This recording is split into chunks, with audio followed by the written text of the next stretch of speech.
The sun is setting on this, the final episode of Thaumcraft 4. Kia ora guys, Bird here. Welcome to this wonderful Thaumcraft 4 world that we've had for a very, very long time here. It has been over a year that we have been inside this Thaumcraft world, messing around with Thaumcraft 4, noisy car ruining the moment. It's fine. So, we spawned somewhere just over here actually, just in this little forest over here, and to start off we had some pretty bad problems. We starved to death, I believe, at least once or twice, until we discovered that there was a village over in a desert close by over there. But we eventually decided to make our way into this area of the mesa for one of several reasons. It had some water over here as well as some sugarcane. It was relatively flat right here on the bank of a river, allowing me to have a tree farm. And actually, vestiges of the tree farm are even still there. Goodness me. And then I also discovered a bit later that we had this wisp grinder above this, what do they call them? Eerie ruins, I think? I'm not really sure what they're called, but we found one of those here a bit later, so this turned out to be a pretty good spot to build in. I wonder what I actually had in this chest here. Can I break inside? I think I have the portable hole focus. Yeah. Can break in there, no props. What do we got? No. Basic stuff. Yeah, came up with this little control system for this whole thing. So let's go down here. The reason that we're sort of all like this, by the way, is that this is the last episode, and people have asked me to make a sort of a closure video on what I thought of the series and stuff like that. So, yeah, this is the base that we had. It was pretty good. For a long time, we were living in this part of the base right here. Oh my goodness, there are still signs up. This is apparently where I was going to have Project Map Wall for a while. Oh no, this is the old cheat sheet. I might actually need something like this in the TC5 world. Yeah, nice little trick right there to get you started with some Nito and Elementum. Oh, and there's even some calculations here. A grand total of back in the days when I was actually burning up stuff in the Crucible for making my items. And then I think we had a pretty major expansion at some point into this area over here, and from there we sort of really kind of just expanded pretty crazily, expanding as necessary. Have the storage area over here, the infusion altar, the main centre of the Thaumcraft world at large, to be honest. The Essentia controlling system for the entire thing. I guess I need to go around and talk about everything a little bit more. Infusion in TC4, or I guess just Essentia in general. In TC5, yeah, there are certain Essentias that aren't really used all that much, and I can understand why, as and I'll talk them out now that I think about it. You have things like Farmez. Farmez is just one of those Essentias that just wasn't used very much, even though it kind of makes sense for it to exist. And there are other ones here like Asano, Tuhljin. No, Tuhljin was renamed, and Iter, I believe, was removed. These two were removed because, again, they're just not used for all that much. And Lucrum was renamed. Wenenum was removed, not used for very much. Lemus, removed. What else here was removed? Tutamin was renamed. Yeah. The Essentia, I think the Essentias being removed was a pretty good move. I'm not very good at these outros, I don't do them very much, so sorry that things are a little bit strange here, but that's just the way that it's going to flow. Oh man, the Wand Graveyard. All reliable. Man, this thing is tiny. Look at where we've come. 1,000 beast capacity from 25. Humble beginnings. That is for sure. The deconstruction table, I was a little worried when we first started Thaumcraft that I was actually going to run out of aspects, but I've never even had to use this thing. So I guess if you do TC4 properly and efficiently, you probably don't even need this thing at all. Pro tip. Oh, what else have we got? The Infernal Furnace. I love the idea behind the Infernal Furnace. And we kind of got a little bit of automation going on with that golem going in to feed it. Brains in a jar. Again, another really handy item for collecting XP. A way of collecting XP without the play there. Love that. I haven't actually showed you guys this, but this has been here a decent amount of time. I decided to de-energize these nodes, and we got this little dude right here, who unfortunately only got 3 iron back. He used to have the other aspects, but they got dropped, so that's the tiniest node you ever did see, that's for sure. Oh, we got my Fortune arcane ball system. I believe there's a... yes, there's a Vis relay sending juice to this guy, so I can put things in here. This golem can put them up here. The ball will fortunerize them up because it has the fortune pick inside. Very handy, and a lot better than the... I think there's a way to do it inside of the Thaumic, if I recall. Something here in... I think it was alchemy. Something going on down here that allows you to purify stuff. That is way cheaper. It's free. Alright, what else have we got going on here? Vis relays in general are fantastic for routing Vis around. We got the focal manipulator, another really great item. Anvil, that's vanilla. The giant scepter, I'm not sure if this is the biggest wand in the game. It probably is. Great dude. What else we got there? All the armors and stuff. I didn't find a second Periditio ring. I figure the only way to get those is to trade with the peck. All the Osmotic Enchanter, one of the newer things. Very, very nice, if a bit OP. Alright, that's everything up on this level. Yeah, I'm not sure if I'm doing a very good job with this outro, but whatever, we'll roll with it. All the infusion crop infusion, I didn't really, I did do a little bit of this off camera. Like, we're up to 5 there now. So I guess the next step after this would sort of be to start trying to crossbreed these things, but, you know, it's just too little too late sort of thing, I think. The wheat farm, with, funny fact, a little bit of sugarcane right here. I'm not sure if anybody spotted this, but it's also just going to be passively providing a little bit of sugarcane, enough to keep you going, and then some.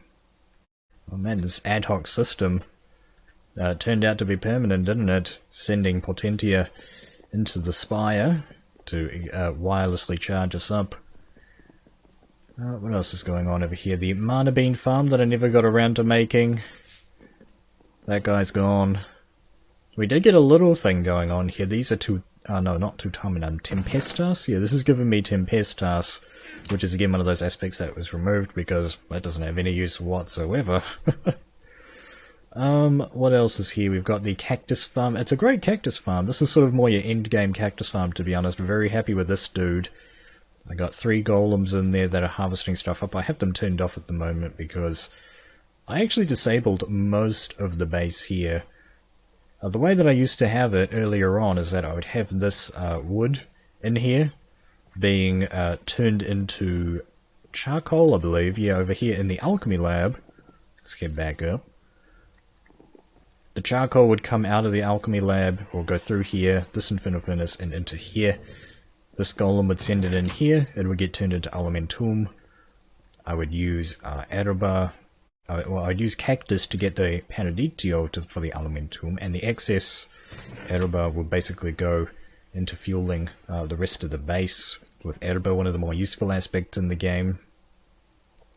That was a great little system, but I just ended up with having way too much Aruba, I think, and then I just stopped it. And now I've gotten that literally just overflowing with coal. I believe that top chest is full. Yeah, there's a lot of extra cactus here. So yeah, this system definitely works. I never even found out how much Aruba, how many lamps of growth I could sustain with something like this, to be honest. I could probably do it a way lot more than what I had. What else can I show off here that I built? Oh yeah, the Moonshine Distillery. This is a fantastic thing, if a little bit clunky and crowded. I think I would design this a little bit differently if I tried again. I was happy with the idea at the time of these restricted tubes coming down like this, but yeah, I think I'll redesign this again just to make it a little bit flatter, so that these jars are sort of more flush with the centrifuges. I think the way that I have it now is just kind of in passive mode, where this dude is just taking the wheat that comes in, and it's just getting broken down, because I was using the Spiritus a lot. It hasn't even filled up yet. I was using the Spiritus a lot for making Ecor, so just having that passively on all the time is fairly good for keeping up with that. Oh, we have the whole arcane air-controlled system for opening and closing the massive Essentia system around the infusion altar. It's a fantastic system, a lot of resources involved here. I'm not sure if you guys know exactly how it works. We've got the 3 jars sort of connected like this, and then you have the valve, and then you've got the public circuit that goes all the way around. It's fairly basic, but it's fairly resource intensive. Yeah, but the really resource intensive bit is the arcane ears under here that all have, let's see, yeah, so they go up to, I believe I did it kind of efficiently. I started on note 13, I think, yeah, so that I could go all the way to note 24, just so that I wasn't messing with the system every time I placed and replaced note blocks. We've got this system over here that was in its infancy for sorting the Essentia coming out of the advanced alchemical furnace. Great little system that I came up with, I think. The advanced alchemical furnace itself, one of the 3 things you can make with the primordial pearl. We didn't get to any of the other stuff, actually. Yeah, we should have maybe tried getting the Void Crusher a little bit sooner. Could have been a thing. We actually had enough Eldritch Eyes to get into another Outer Lands if we wanted, so we could do all 3. But too little, too late once again. TC5 comes along and ruins your day. I think that's everything that was on this level. Yeah. And then down here we have the Node Workshop, which I didn't get to do much with either because it was one of the newer areas. Actually, all these nodes are still here, aren't they? Haven't really done much with that. It was a really nice system for AFKing. You just built up the big energized node that's now powering the base, sending Ire over to the Spire and Engis up to there as and when necessary. Very nice node. We had the boiler over here that I was messing around with. Never found a proper home or way to use it. There was something else that I wanted to show, that's right. What I was doing before I discovered TC5 was working up here, by the way. This entire area here used to be completely solid. And I've got this haste beacon over here that I built that's helping me out with getting that done a little bit faster. I wonder if I can just quickly demonstrate. Let's get square mode going. It's pretty much instant mining at this speed, I believe. Do I do it there? Yeah. Oh. Yeah, it's going to happen. And then you can do that, just go along like this. Whee! And then I've got this hand mirror here that was really new, the Hungry Hand Mirror.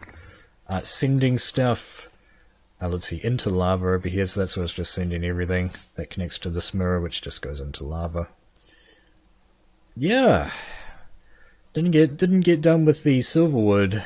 Needed to do more silverwood placement to get that Mana Bean farm going. Yeah, it's a fairly complex base, isn't it? Oh, there's this thingy here as well, isn't there? The old Mushroom Tenebrae farm, which I never ended up using all that much, just because the redstone for it was a little bit confusing. It was just more trouble than it was worth, ultimately, so I didn't bother trying to finish it. Yeah, I feel like we've done a decent amount here, but as far as an actual Thaumcraft base goes, I feel that this is pretty bare bones. At least as far as design goes. I was originally intending to have something like Zisto's Feed the Beast series, where he literally just was living sort of like in a void like this, rather than kind of in a cave. I guess he was able to excavate a heck of a lot faster. That was a multiplayer server. Anyway, never got around to completely excavating this thing. It still feels like it's inside a cave, doesn't it? That's not really the idea that I had. The original idea was for this place to feel like it was in like a void. When you come down from the surface, it's like you're entering just some massive chasm in the ground. Thaumcraft 4 is an absolutely fantastic mod. I loved every single moment that I had with it. It was absolutely fantastic. I love what Azenor has done with it. I love the way that he presents the mod, how you have to like discover everything. And it also has a really nice way of kind of explaining everything to you. You don't have to refer to an external wiki to be able to use everything. It's all within game. all of the information that you need, except for a few special things like the Pix Curse Wand Focus, which is in Vanilla Thaumcraft, which we unfortunately didn't get. I was unaware that there are different kinds of pick. Now, this pick's actually been trapped here for a decent amount of time. I'm surprised he hasn't despawned, but this isn't the type of pick that gives you the Pix Curse Focus. He's trying to get away here, you can tell, because of all the light stuff lighting up, but he can't get away because of these dudes, yeah. I'm not too sure what else to say about the series, guys. I mean, as I said, I'm not that great with the outros for things. Never really have been. I guess I'm just sort of more, just see how things go, and if things don't go, don't know what to do. It's kind of a bad way to end it, I guess, but I guess the series shouldn't be summed up by the ending here. It should be summed up by the entire series. That's kind of a weird way of putting it, but I guess what I'm trying to say is the series as a whole has ultimately been a fantastic ride. And I thank you, people, for joining me on that ride. For those of you who were in love with this world and perhaps want to see more of it, I am willing to provide a world download if that's something that people would like. I'm not going to make one immediately available, but a few folks in the comments sort of expressed some, I guess, joy or opinion or whatever the word is for saying, yes, we want to see a world download. Then I'll go ahead and make one available on the link in the description, all that stuff, but you've got to, like, ask for it. And I guess if for those people who wanted the seed, I did have a couple of people ask me for the seed over the time. So it's 1710, Thaumcraft, just Minecraft 1710, and what else? It was Forge 10.13.2, I think, is what I used. Yeah, that's the version of Forge that I have now. You can see that there as well. 10.13 to 12.30. Although I think a newer version of Forge will work with that. And the Thaumcraft as well, I guess, was 4.2.1.4 as well. This is the Thaumcraft version I used to generate this world with. I wish I could have gotten around to more of the add-ons here in Thaumcraft. That would have been really fun to get around to, but just time did not permit. TC5 came along too quickly for us. I did start my TC5 LP pretty late in the piece there, but, well, it's gonna happen. Oh man. I'm just not very good at ending it. I guess all we have to really do here is just say that this is it. This is the final episode. There is no more. There was a bit more to do in Thaumcraft. There was more to do in this world. It seems a little abrupt, I'm sorry, but TC5 is here. I hope you guys join me for the ride in TC5. Starting fresh as little young wizardy novices in a new world, in a new wasteland. It's also a wasteland, that world. Not quite as bad as this one, but still pretty bad. I hope that you guys have enjoyed the TC4 Let's Play. I guess we should just try and end it in a bit, is what I'm trying to do now. Thank you very much for watching all the way through. For those of you who did. Kia kaha. And I'll see you in the next series. Birdface! Bye-bye.